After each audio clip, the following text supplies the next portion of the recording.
Hello students, welcome to my YouTube channel SP commerce academy. Students, पिछली classes में हमने आपको बताया था इंस्पेक्टर के बारे में, साथ ही साथ इंडस्ट्रियल लॉ के कुछ इंपॉर्टेंट टॉपिक हमने डिस्कशन किए थे। आज जो टॉपिक हम शुरू करने जा रहे हैं उस टॉपिक का नाम है प्रोविजन रिलेटेड टू हेल्थ, आपके हेल्थ से संबंधित प्रावधान। चूंकि हम फैक्ट्री एक्ट 1948 के बारे में डिस्कस कर रहे हैं, तो देखिए अगर फैक्ट्री एक्ट 1948 की बात करें तो जो हेल्थ का प्रोविजन है, हेल्थ के बारे में बात करें तो जो हेल्थ का प्रोविजन है आपके सेक्शन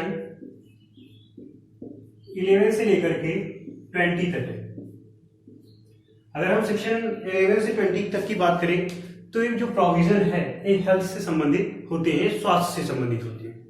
और स्वास्थ्य से संबंधित क्या क्या प्रोविजन बताए गए हैं, अगर हम वन बाय वन करके देख लेते हैं कि पहला प्रोविजन हमारा क्या है। पहले प्रोविजन के बारे में अगर हम बात करें तो पहला प्रोविजन हमारा सेक्शन 11 का है। और सेक्शन 11 की बात करें तो सेक्शन 11 के अंतर्गत आता है क्लीनिनेस। अगर हम क्लीनिनेस की बात करें, सफाई की बात करें, तो सफाई से संबंधित प्रावधान। देखिए किसी भी पर्टिकुलर पर्सन की बात करें, किसी भी क्षेत्र की बात करें, अगर वहां पे सफाई नहीं है तो निश्चित रूप से वहां पे विभिन्न प्रकार की बीमारियों का क्या होता है, आगमन होता है। और अगर फैक्ट्री के केस में बात करें तो फैक्ट्री में ढेर सारे श्रमिक काम करते हैं और उनके स्वास्थ्य पे कोई ना कोई नकारात्मक प्रभाव पड़ेगा। तो देखिए इससे बचाव के लिए किसी भी फैक्ट्री के अंदर साफ सफाई का होना बहुत ही आवश्यक है। अगर हम फैक्ट्री एक्ट 1948 की सेक्शन 11 की बात करें तो क्लीनिनेस के अंतर्गत जो प्रोविजन बताए गए हैं, पहला प्रोविजन तो ये है कि पर डे वहां पे झाड़ू लगाए जाने चाहिए। झाड़ू लगा के कहीं ना कहीं पूरे कैंपस को साफ सुथरा करना चाहिए। सेकेंड प्रोविजन ये है कि हर एक वीक में, हर एक सप्ताह में कम से कम एक दिन कीटनाशक दवाओं के इस्तेमाल के साथ साथ पोछा लगाया जाना चाहिए। पोछा लगाने के साथ साथ का जो प्रोविजन है कि हमारे हर एक 5 साल के बाद फैक्ट्री की जो दीवारें हैं, जो दीवार बनाई गई है, दीवार के बारे में बात करें तो उसके रंगाई और पुताई का भी काम होना चाहिए। तो ऐसे कुछ प्रोविजन क्लीनिनेस के अंतर्गत आते हैं। तो इस प्रोविजन को आप याद रखेंगे। आपके एग्जाम में क्वेश्चंस यहां से पूछा जाता है, कई बार क्वेश्चंस यहां से बन चुके हैं। तो सेक्शन 11 आपका क्लियर हो चुका होगा। क्लीनिनेस की बात करें तो जो पहला प्रोविजन हमने क्या बताया आपको कि पहले प्रोविजन के अंतर्गत पर डे क्या होना चाहिए, झाड़ू लगना चाहिए कैंपस के अंदर। सप्ताह में एक बार कम से कम कीटनाशक दवाओं के इस्तेमाल के साथ साथ क्या होना चाहिए, पोछा लगाया जाना चाहिए। उसके साथ साथ बात करें अगर हम तो कहीं ना कहीं हमारे हर एक फैक्ट्री की जो बात कर रहे हैं, फैक्ट्री के 5 साल के बाद हर एक पर्टिकुलर जो दीवार है फैक्ट्री से संबंधित उसकी रंगाई और पुताई का काम होना चाहिए। अब सेक्शन 11 के बाद बात करते हैं हम सेक्शन 12। अगर दूसरे प्रोविजन की बात करें तो दूसरा प्रोविजन सेक्शन 12 के अंतर्गत आता है। अब देखिए सेक्शन 12 की बात करें तो सेक्शन 12 के अंतर्गत क्या आता है कि डिस्पोजल ऑफ वेस्टेज। अगर हम डिस्पोजल ऑफ वेस्टेज की बात करें, जैसे आप जानते हैं कि कारखाने में कुछ अपशिष्ट पदार्थ होते हैं, कुछ अनावश्यक वस्तुएं होती हैं। तो ऐसी अनावश्यक वस्तुएं या ऐसे अपशिष्ट पदार्थ को डिस्पोजल करने, कहने का मतलब उनको हटाने का काम सेक्शन 12 के अंतर्गत बताया गया है। अगर कभी भी फैक्ट्री में अनावश्यक वस्तुएं पड़ी होती हैं तो इसका नकारात्मक प्रभाव क्या होता है कि अगर कोई भी अनावश्यक चीजें हैं तो उससे कहीं ना कहीं मजदूर को किसी प्रकार, मान लेते हैं कि कोई पुरानी प्लांट एंड मशीनरी रखी हुई है जिसका कोई यूज नहीं है, तो उसके ठोकर लगने से कहीं ना कहीं श्रमिकों को कोई ना कोई चोट आ सकती है। तो ऐसी परिस्थितियों को ध्यान में रखते हुए ऐसे कोई भी अपशिष्ट पदार्थ जिसका इस्तेमाल कारखाने के अंतर्गत नहीं होना है, तो ऐसी किसी भी चीज को क्या किया जाता है, सेक्शन 12 के अंतर्गत डिस्पोज कर दिया जाता है। ऐसी किसी भी चीज को क्या किया जाता है, समाप्त किया जाता है। कोई खतरनाक केमिकल है या कोई खतरनाक पदार्थ है जो मानव जीवन के लिए खतरनाक साबित हो सकता है, तो उसको डंप भी किया जाता है, जमीन के अंदर क्या किया जाता है, गाड़ दिया जाता है। तो ये सारी बातें किसके अंतर्गत बताई गई है, सेक्शन 12 के अंतर्गत बताई गई। आते हैं सेक्शन 13 के अंतर्गत। अगर हम सेक्शन 13 की बात करें, सेक्शन 13 के बारे में बात करें तो यहां पे बात होती है वेंटिलेशन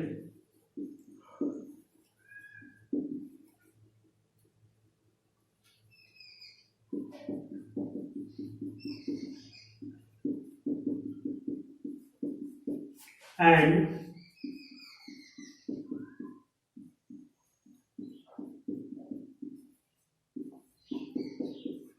टेम्परेचर। यहां पे बात होगी वेंटिलेशन एंड टेम्परेचर की। देखिए अगर हम सेक्शन 13 की बात करें तो हर एक कारखाने में ढेर सारे मजदूर, ढेर सारे श्रमिक वर्ग काम करते हैं। अब देखिए वहां पे क्या होता है कि पॉपुलेशन ज्यादा होने के कारण, और फैक्ट्री आप जानते हैं कि एकांत स्थानों पे लगाई जाती है, ज्यादा आबादी वाले क्षेत्रों में नहीं लगाई जाती। तो कहीं ना कहीं वहां पे गर्मी बढ़ने के कारण, जैसे आज के समय में बात करें तो अभी 47 के डिग्री सेंटीग्रेड के आसपास तापमान पहुंच चुका है, और ऐसी परिस्थितियों में श्रमिकों के लिए कार्य कर पाना काफी मुश्किल हो जाता है। ऐसी परिस्थितियों में जो मशीनें कंटिन्यू 24 आवर चल रही हैं वो भी क्या होती हैं, ऑटोमेटिक बंद होने लगती हैं, उनको भी विश्राम चाहिए होता है। तो ऐसी किसी भी परिस्थितियों से निपटने के लिए भी प्रोविजन बताया गया है। अब देखिए होता क्या है कि जब वेंटिलेशन या टेम्परेचर जैसी समस्या आती है या जब ये समस्याएं बढ़ती हैं तो श्रमिक तमाम तरीके की रोग से ग्रसित हो सकते, जैसे कालरा या फिर कोई ऐसी भयावह बीमारी जो श्रमिकों को कहीं ना कहीं नुकसान पहुंचा सकती है। तो ऐसी परिस्थितियों में क्या होता है कि वेंटिलेशन के लिए फैक्ट्री एक्ट 1948 में रूल एंड रेगुलेशन बना दिए गए। वेंटिलेशन का मतलब होता है कि आपकी हवा प्रॉपर क्रॉस करने के लिए, जैसे किचन वगैरह में अक्सर यूज होता है, आप देखेंगे छोटा सा फैन यूज होता है जो किचन या किसी भी पर्टिकुलर रीजन की गर्म हवाओं को क्या करता है, बाहर निकालने का काम करता है। तो उसी तरीके से फैक्ट्री की बात करें तो फैक्ट्री में एक सुविधाएं होनी चाहिए जिससे वेंटिलेशन का काम प्रॉपर हो, जिससे टेम्परेचर को मेंटेन किया जा सके। साथ ही साथ टेम्परेचर से बात करें तो तापमान की बात करें तो तापमान को नियंत्रित करने के लिए समय समय पे पानी का क्या होना चाहिए, छिड़काव होना चाहिए, ताकि हम टेम्परेचर को क्या कर सके, कम कर सके। तो पानी के छिड़काव के बारे में या ऐसी सुविधाओं के बारे में कहां पे बताया गया है, वेंटिलेशन जैसी 13। तो सेक्शन 13 में आप ध्यान रखिएगा वेंटिलेशन और टेम्परेचर। क्लियर है, तापमान और वायु। नेक्स्ट आते हैं अपने नेक्स्ट सेक्शन। अगला सेक्शन हमारा 14, 4 नंबर पे आ जाएगा सेक्शन 14। वेंटिलेशन एंड टेम्परेचर की बात करें तो डस्ट एंड फ्यूम। डस्ट की बात करें, डस्ट का हिंदी अर्थ होता है धूल, फ्यूम का मतलब क्या होता है, धुआं। देखिए धूल और धुआं जैसी भी समस्याएं फैक्ट्री के अंदर आती हैं और जिससे किसी भी पर्टिकुलर श्रमिक को श्वसन संबंधी समस्याएं आ सकती हैं, सांस लेने में प्रॉब्लम आ सकती है। तो देखिए ये जो समस्याएं हैं, अगर किसी को एलर्जी वगैरह है तो भी कहीं ना कहीं एलर्जी बढ़ने के चांसेस हो जाते हैं जब ज्यादा से ज्यादा डस्ट फैक्ट्री में आना शुरू हो जाए या फ्यूम। तो देखिए धूल और धुआं से बचाव के बारे में कहां पे बताया गया, फैक्ट्री एक्ट 1948 के सेक्शन 14 में बताया गया। कहां पे बताया गया है, सेक्शन 14। अगर हम डस्ट के संबंध में बात करें, धूल की बात करें तो जैसे गर्मी के दिनों में जानते हैं आप कि तेज हवाएं चलती हैं, तेज गर्म हवाएं चलती हैं, और उन गर्म हवाओं के साथ धूल भी क्या होती है, कहीं ना कहीं पृथ्वी की सतह पे ऊपर उठने लगती है, और उसके चपेट में जो भी व्यक्ति काम करता है, जो भी व्यक्ति आता है, कहीं ना कहीं उसको श्वसन संबंधी समस्या हो सकती है। तो ऐसी परिस्थितियों से निपटने के लिए सेक्शन 14 में ये बताया गया कि फैक्ट्री के आसपास के जो भी क्षेत्र हैं या फैक्ट्री के अंदर क्या किया जाना चाहिए, पानी का छिड़काव किया जाना चाहिए, ताकि इस तरीके की जो धूल है उसको जमीन की सतह पे ही कहीं ना कहीं कांस्टेंट रहने दिया। अगर आप पानी का छिड़काव करते हैं तो वो धूल के कण क्या होंगे, कहीं ना कहीं आसमान में बिखरेंगे नहीं, जिससे आपको किसी भी प्रकार की कोई समस्या नहीं होगी। साथ ही साथ डस्ट के बाद अगर फ्यूम की बात करें तो अगर धुआं कहीं ना कहीं फैक्ट्री के अंदर आता है तो उससे भी दम घुटने के चांसेस रहते हैं। तो ऐसी स्थिति में एक एम्प्लॉयर की जिम्मेदारी ये होती है कि फैक्ट्रियों के लिए धुएं से संबंधित प्रॉपर प्रावधान करें, प्रॉपर व्यवस्था करें, और व्यवस्था के बारे में बात करें तो फैक्ट्री में ऊंची ऊंची चिमनियां बनवाई जानी चाहिए ताकि फैक्ट्री के अंदर उठने वाले धुएं चिमनियों के माध्यम से कहीं ना कहीं बाहर आसानी से निकल जाए, ताकि श्रमिक को किसी प्रकार की कोई समस्या ना हो। तो चिमनियों से संबंधित प्रोविजन और छिड़काव से संबंधित प्रोविजन के विषय में सेक्शन 14 में बताया गया, और ये प्रोविजन किस पे अप्लाई होता है? डस्ट एंड फ्यूम पे। क्लियर है? अब हम नेक्स्ट बात करते हैं अपने सेक्शन 15 के बारे में। अगर हम सेक्शन 15 की बात करें तो सेक्शन 15 में बताया गया है आर्टिफिशियल ह्यूमिडिटी के बारे में। आर्टिफिशियल ह्यूमिडिटी, देखिए आर्टिफिशियल ह्यूमिडिटी जिसे हम कहते हैं कृत्रिम आर्द्रता। देखिए आर्टिफिशियल ह्यूमिडिटी भी बहुत आवश्यक होती है, क्योंकि टेम्परेचर बढ़ने के साथ साथ श्रमिकों की जो कार्य करने की इफिशियंसी होती है उस पर्टिकुलर रीजन में क्या होने लगती है? कम होने लगती है। और वहां पे अगर आर्द्रता नहीं लाई जाएगी तो निश्चित रूप से श्रमिकों के कार्य दक्षता में सुधार नहीं हो पाएगा। तो हर एक फैक्ट्री के अंतर्गत अगर हम चाहते हैं कि आर्टिफिशियल ह्यूमिडिटी हो तो उसके लिए भी प्रोविजन क्या है कि जल का ज्यादा से ज्यादा मात्रा में क्या होना चाहिए? छिड़काव किया जाना चाहिए। अगर जल का ज्यादा से ज्यादा मात्रा में छिड़काव किया जाता है तो ऐसी स्थितियों में कहीं ना कहीं हम कृत्रिम आर्द्रता पैदा कर सकते हैं, और कृत्रिम आर्द्रता अगर होगी तो निश्चित रूप से टेम्परेचर क्या होगा? डाउन होगा, जिसके थ्रू कहीं ना कहीं हमारे कर्मचारियों की जो कार्य दक्षता होगी उसमें वृद्धि होगी। तो देखिए सेक्शन 15 आपको ध्यान रखना है। क्या है सेक्शन 15 आपका? आर्टिफिशियल ह्यूमिडिटी, जिसे हम कहते हैं क्या? कृत्रिम आर्द्रता। और कृत्रिम आर्द्रता की जो प्रावधान है उसमें क्या बताया गया? उसमें भी पानी के छिड़काव के विषय में बताया गया। अब आते हैं हम अपने सेक्शन 16 की तरफ। अगर हम सेक्शन 16 की बात करें तो सेक्शन 16 होता है ओवर क्राउडिंग।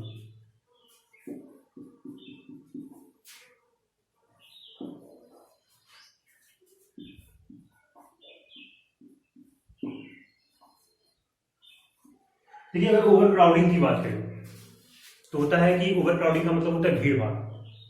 अत्यधिक भीड़ भाड़ की वजह से भी कहीं ना कहीं समस्याएं फैक्ट्री के अंतर्गत आती हैं। अगर एक छोटी सी फैक्ट्री है उसमें हम आवश्यकता से अधिक वर्कर्स ठूस देंगे, भर देंगे, तो भी समस्याएं आती हैं, तो भी कहीं ना कहीं घटनाएं घटित होने के चांसेस बढ़ जाते हैं। तो देखिए ऐसी परिस्थितियों में सेक्शन 16 में बताया गया कि जो भी फैक्ट्री रन कर रही एम्प्लॉयर, जो फैक्ट्री रन कराई जा रही एम्प्लॉयर के द्वारा, उस एम्प्लॉयर को कहीं ना कहीं सेक्शन दिया गया है फैक्ट्री एक्ट 1948 के सेक्शन 16 के द्वारा कि किसी भी फैक्ट्री के अंतर्गत अगर कोई भी काम चल रहा है तो उसका एक प्रॉपर अपना क्या है, प्रॉपर स्टैंडर्ड एक मानक तय किया गया है कि मिनिमम डिस्टेंस मेंटेन करते हुए क्या आपको काम करनी है। आपके वहां पे 16.5 घन मीटर है का, आपके 9.5 घन मीटर का रेंज है। और देखिए आवश्यकता पड़ने पर राज्य सरकार निर्धारित कर सकती है या वहां का जो एम्प्लॉयर है वो खुद से भी डिसाइड कर सकता है कि वास्तव में मानक कितना होना चाहिए। लेकिन ओवर क्राउडिंग से बचने के लिए जो प्रावधान बताया गया है वो किसके अंतर्गत आता है? सेक्शन 16 के अंतर्गत, धारा 16 के अंतर्गत। अब देखिए सेक्शन 16 के बाद बात करते हैं सेक्शन 17।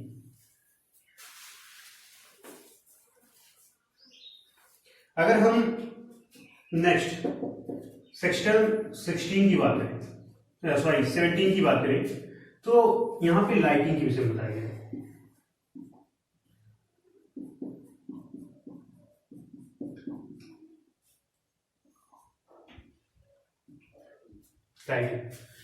यहां से प्रकाश संबंधी समस्या के बारे में बताया गया। देखिए एक्चुअली होता क्या है कि जब हम हेल्थ की बात करते हैं तो अगर प्रॉपर प्रकाश नहीं होगा, आप जिस इन्वायरमेंट में, जैसे हम यहाँ पे पढ़ा रहे हैं और यहाँ पे अगर प्रॉपर प्रकाश ना हो तो चीजें स्पष्ट नहीं होंगी, और स्पष्ट नहीं होंगी तो निश्चित रूप से फिर इस क्लासरूम का और इस ऑनलाइन क्लासेस का कोई अर्थ नहीं निकलेगा। तो एक फैक्ट्री की बात करें, एक फैक्ट्री के अंदर जो लोग काम करते हैं, अगर वहां पे कुछ ऐसे काम किए जा रहे हैं जो बहुत ही ज्यादा बारीक हैं, कहने का मतलब जो बहुत ही ज्यादा टेक्निकल है, तो ऐसी परिस्थितियों में कहीं ना कहीं लाइट की प्रॉपर व्यवस्था होनी चाहिए।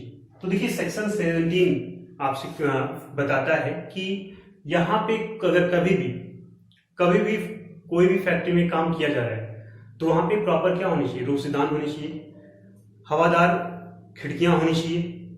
रोशनदान और खिड़कियों के साथ साथ वहां इलेक्ट्रिक लाइट की व्यवस्था अगर होती है तो प्रॉपर इलेक्ट्रिक लाइट की व्यवस्था भी होनी चाहिए ताकि कोई भी श्रमिक आसानी से कार्य कर सके। अगर सही सुविधाएं नहीं दी जा रही हैं तो उस पर भी क्लेम किया जा सकता है। तो सेक्शन 17 बताता है कि कोई भी फैक्ट्री है तो वहां पे क्या होनी चाहिए, प्रॉपर रोशनदान होनी चाहिए। रोशनदान के साथ साथ हवादार खिड़कियां होनी चाहिए जिससे प्रकाश आ सके। साथ ही साथ वहां पे इलेक्ट्रिक बल्ब की भी व्यवस्था होनी चाहिए। क्लियर है? तो आपका सेक्शन 17 है। अब अगर हम आगे बढ़ते हैं और देखते हैं सेक्शन 18 के बारे में। सेक्शन 18 की बात करें तो लाइटिंग के बाद आता है आपका ड्रिंकिंग वाटर।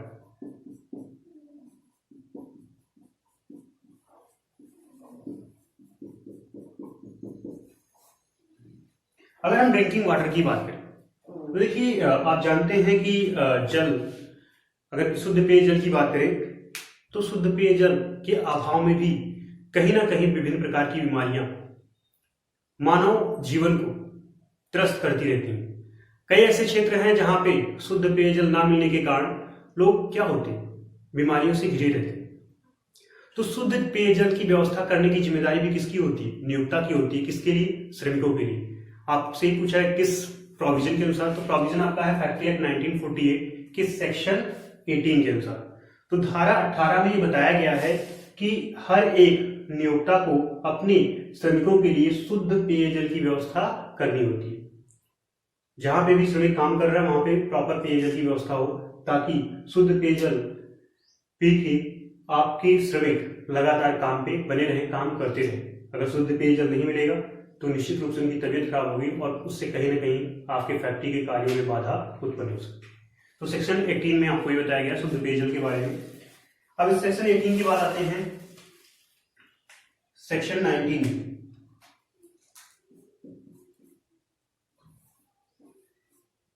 अगर हम सेक्शन 19 की बात करें तो सेक्शन 19 में बताया गया है लैट्रिन्स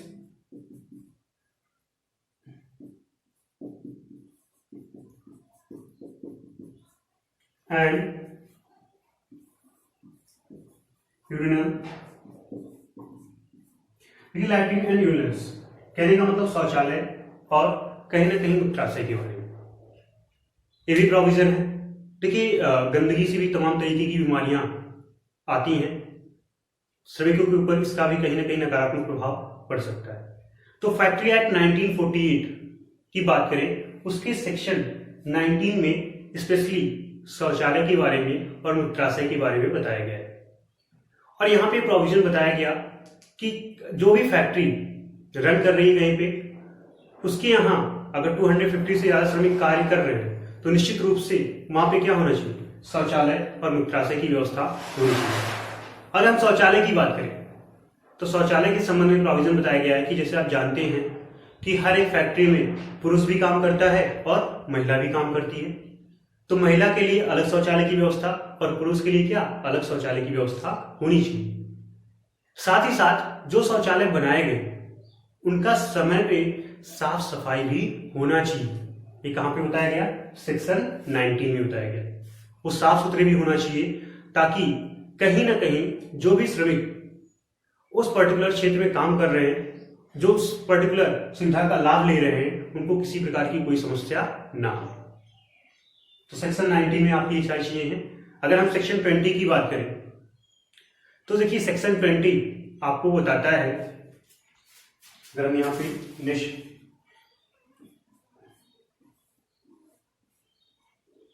सेक्शन 20 की बात करें तो यह आपका स्पीड्स के बारे में बात करें तो इसका अर्थ होता है थूकदान या पीकदान। थूकदान या पीकदान के बारे में प्रोविजन कहां पे बताया गया है, फैक्ट्री एक्ट 1948 की सेक्शन 20, जो इसकी लास्ट सेक्शन है आपकी सेक्शन। अगर हम 20 की बात करें, पीकदान या थूकदान की बात करें, तो हर एक संस्था में एक विशेष दूरी के बाद थूकदान और पीकदान की व्यवस्था होनी चाहिए, ताकि आप जानते हैं कि जो भी श्रमिक काम कर रहे हैं तो उनको नशे की लत होती है, वो विभिन्न प्रकार के जैसे सुर्ती वगैरह खाते हैं या कुछ भी गुटखा यूज करते हैं, तो ऐसी दशा में वो फैक्ट्री के अंदर इधर उधर क्या करते हैं, पीकदान का भी काम करते हैं, थूकते रहते हैं। तो इन सब चीजों से बचाव के लिए, ताकि साफ सफाई को मेंटेन किया जाए, पीकदान की भी व्यवस्था होनी चाहिए। और इस तरीके से कोई गलती करता है तो उस पर जुर्माने का भी प्रावधान इस सेक्शन के अंतर्गत बताया गया है। तो सेक्शन 20 में हर एक स्थान पे पीकदान होने की व्यवस्था के बारे में बताया गया है। पीकदान होने के साथ साथ अगर कोई गलती से भी दीवारों पे या कहीं अन्य स्थानों पे गंदगी फैलाता है इस तरीके की, तो उस पर जुर्माने की भी व्यवस्था सेक्शन 20 के अंतर्गत बनाई गई। तो ये आपकी हेल्थ से संबंधित प्रोविजन थे फैक्ट्री एक्ट 1948 की। ठीक है, अगर आपको वीडियो पसंद आई है तो अच्छी बात है, और इसमें से कोई भी सेक्शन अगर आपका क्लियर ना हुआ तो आप कमेंट बॉक्स में जाके लिख सकते हैं, तो हम कहीं ना कहीं इन चीजों को भी स्पष्ट कर देंगे अपने नेक्स्ट क्लास में। आगे हम पढ़ेंगे प्रोविजन रिलेटेड टू सेफ्टी। धन्यवाद।